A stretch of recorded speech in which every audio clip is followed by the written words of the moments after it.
স্বর্ণার ইনস্টাগ্রামে 1,00,000 ফলোয়ার। কোনোদিন সে ছবিতে কাশ্মীরের ডাল লেকের সামনে, তো কোনোদিন 5 স্টার হোটেলের লাউঞ্জে, আবার কোনোদিন এয়ারপোর্টে ফ্লাইট ধরার অপেক্ষায়।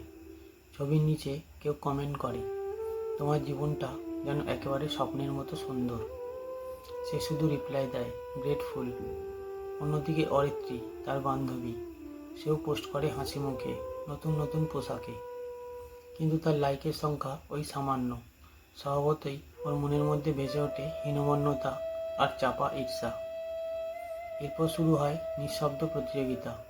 কে বেশি প্রোডাক্টিভ দেখাবে, কে দুঃখের পোস্ট বেশি দিয়ে সান্ত্বনা পাবে, কে কত বেশি মিষ্টি হাসি আনন্দের ছবি পোস্ট করবে।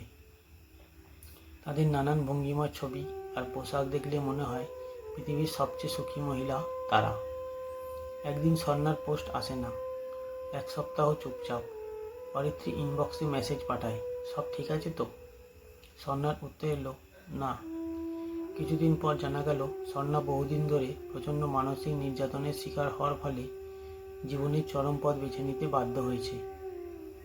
অরিত্রী আয়নার সামনে দাঁড়িয়ে ভাবে, আমরা প্রতিনিয়ত এক নাটকে অভিনয় করি, যেখানে দর্শকও আমরা, অভিনেতাও আমরা, আর প্রতিযোগীও আমরা। নাটকের পর্দা যখন নামে, তখন মঞ্চে পড়ে থাকে শুধু কিছু নিঃশব্দ মুখ।